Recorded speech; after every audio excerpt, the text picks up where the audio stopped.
Welcome to bird media. నేను మీ పవన్ కృష్ణమూర్తి. దాదాపు ఒక ఏడాది క్రితం సంచలనం సృష్టించినటువంటి ధర్మస్థల అందరికీ గుర్తుందిగా ఏం జరిగింది అనేది. ధర్మస్థల ఆ పీఠానికి సంబంధించి ఆ ఆలయం చుట్టుపక్కల ఎంతోమంది మైనర్ల శవాలని, అలాగే అనేక మంది మనుషుల్ని, దాదాపుగా ఒక 2 దశాబ్దాల పాటు ఎంతోమంది మిస్సింగ్ కేసులు ఉన్నాయి, వాళ్ళందరినీ కూడా అక్కడే పూడ్చిపెట్టారు అని చెప్పి ఒక కాన్స్పిరసీ థియరీ బయటకు వచ్చింది. దేశం అట్టుడికిపోయింది నిజంగా ఏం జరుగుతోంది అని చెప్పని.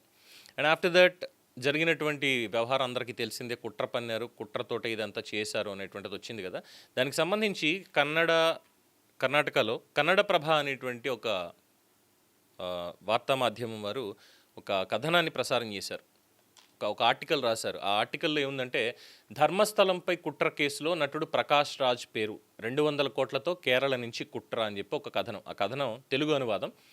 ధర్మస్థలానికి చెడ్డ పేరు తెచ్చే ప్రయత్నాలకు సంబంధించిన కేసులో మరో సంచలన విషయం వెలుగులోకి వచ్చింది. చిన్నయ్యను ఉపయోగించుకుని ఒక గ్యాంగ్ ఎలా కుట్ర పనిందనే అంశాలు బయటపడ్డాయి. గతంలో ఆ గ్యాంగ్తో కలిసి పనిచేసిన చిన్నయ్య ప్రస్తుతం హైకోర్టులో రిట్ పిటిషన్ దాఖలు చేయగా అందులో పలు సంచలన ఆరోపణలు చేశాడు. ఈ కేసులో నటుడు ప్రకాష్ రాజ్ పేరు కూడా ప్రస్తావనకు వచ్చింది. అంతేకాక ధర్మస్థలానికి వ్యతిరేకంగా కుట్ర చేసేందుకు 200 కోట్ల బడ్జెట్ సిద్ధం చేశారు అని, కేరళ నుంచి నిధులు వచ్చాయని కూడా అందులో ఆరోపించారు. చిన్నయ్య తన వాంగ్మూలంలో ఒకరోజు రాత్రి సుమారు 8 గంటల సమయంలో గ్యాంగ్ సభ్యుడు గిరీష్ మట్టన్నవర్ నటుడు ప్రకాష్ రాజ్కి ఫోన్ చేసి తనకి ఇచ్చాడని పేర్కొన్నాడు. ప్రకాష్ రాజ్ తమిళంలో మాట్లాడుతూ గిరీష్ మట్టన్నవర్ చెప్పిన విషయాలనే అధికారుల ముందు చెప్పాలని సూచించారని, అలా చేస్తే జూన్ 29వ తేదీన వచ్చి తనని కలుస్తానని చెప్పారని చిన్నయ్య తన రిట్ పిటిషన్లో పేర్కొనడం జరిగింది. అదేవిధంగా ధర్మస్థలానికి వ్యతిరేకంగా కుట్ర పనేందుకు మొత్తం 200 కోట్ల బడ్జెట్ సిద్ధంగా ఉందని చిన్నయ్య ఆరోపించాడు. ఈ కుట్రలో భాగంగా తనకి 50 లక్షలు ఇస్తామని మహేష్ శెట్టి తిమరోడి ప్రలోభ పెట్టారని చెప్పాడు. ఈ వ్యవహారానికి అవసరమైనటువంటి నిధులు కేరళ నుంచి వచ్చాయని, చిత్రదుర్గకు చెందిన రమా నాగరాజ్ అనే వ్యక్తి కూడా డబ్బు సమకూర్చారు అంటూ ఆరోపించాడు. తన భార్య బ్యాంకు ఖాతాలోకి జరిగిన నగదు బదిలీలు, ఇతర ఆర్థిక లావాదేవీల వివరాలని చిన్నయ్య న్యాయస్థానానికి సమర్పించినట్టుగా రిట్ పిటిషన్లో పేర్కొన్నాడు.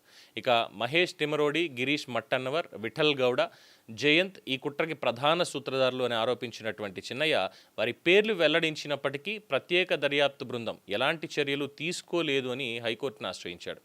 ఇక ఈ పిటిషన్ మీద తదుపరి విచారణని హైకోర్టు జూన్ 29కి అయితే వాయిదా వేసింది.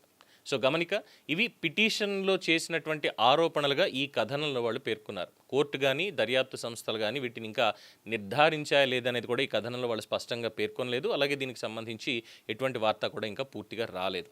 సో ఇది ప్రకాష్ రాజ్ కంటపడింది. మొత్తానికి 200 కోట్లకు సంబంధించినటువంటి అంశం. అలాగే ప్రకాష్ రాజ్ మాట్లాడారు, మట్టన్నవారు చెప్పమన్నదే చెప్పాలి అని.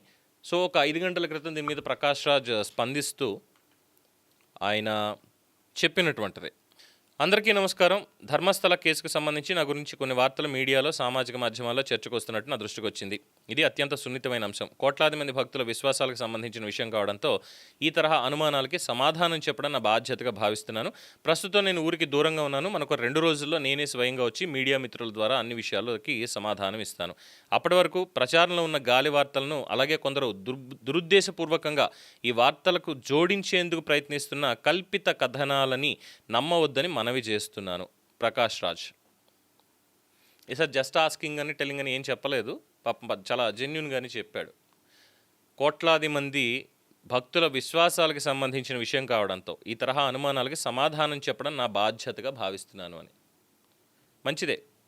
గతంలో లాగా పిల్లలు ఇలా చేశారు, అలా చేశారు, నేను ఒక ఇది నడిపిస్తున్నాను, దాంట్లో నాటకంలో వీళ్ళు ఇలా చేశారు, ఇలా తీసుకున్నారు, ఇవేం చెప్పి దాని తర్వాత వేరే ఇంటర్వ్యూలు ఇవ్వడాలు ఇలాంటివి ఏం చేయాలి, చాలా క్లియర్గా చెప్పాడు. బట్ రేపు 2 డేస్ తర్వాత వచ్చాక ఏం మాట్లాడతారనేది తెలియాలి. సరే, ప్రకాష్ రాజ్ అంశం ఇది పక్కన పెడితే 2 రోజులుగా ప్రెస్ మీట్ పెడతాడు కాబట్టి కథనంలో ఉన్నటువంటి విధంగా, ముఖ్యంగా ఈ రిట్ పిటిషన్ వేయడం, ఆ రిట్ పిటిషన్లో పేర్కొన్నటువంటి పేర్లు, సిట్ వాళ్ళని విచారించిందా లేదా, చిన్నయ్యకి ఇంకా వెనకాల ఎవరున్నారు, అలాగే తన భార్య బ్యాంక్ స్టేట్మెంట్లు కూడా ఇచ్చానంటున్నాడు.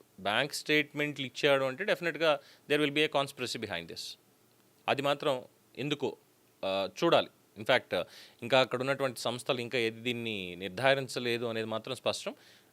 డెఫినెట్గా దీంట్లో ఉన్నటువంటి వాస్తవాలు ఇవన్నీ కూడా స్పష్టంగా తెలియాల్సినటువంటి అవసరం, ఆవశ్యకత కూడా ఉన్నాయి. ఎందుకంటే మరోసారి దేశం మొత్తం ఉలిక్కి పడేటువంటి విధంగా ఈ సంఘటనలు జరగడానికి వీల్లేదు కాబట్టి. ఇప్పటికే చాలా అవుతూనే ఉన్నాయి ఎక్కడికక్కడ. బట్ ఇంకా ఇలాంటి వాటి మీద జరిగితే రేపన్న రోజు శాంతి భద్రతల సమస్యలు కూడా తలెత్తుతాయి. కాబట్టి దీంట్లో ఆచితూచి స్పందించాలి తప్ప అతిగా మాట్లాడడం, అతిగా దీన్ని ఏదో చేయడం మాత్రం డెఫినెట్గా ఎవరు చేయకూడదు. సో ఏం మాట్లాడతారు ప్రకాష్ రాజ్ 2 రోజుల తర్వాత? Let's wait and see. దీని మీద మీ అభిప్రాయం తెలియచేయండి. చూస్తూనే ఉండండి ది బర్డ్ మీడియా. ఈ వీడియో మీకు నచ్చినట్లయితే లైక్ చేయండి, షేర్ చేయండి, సబ్స్క్రైబ్ చేయండి. మరిన్ని అప్డేట్ల కోసం మా వాట్సాప్ ఛానల్ను ఫాలో చేయండి.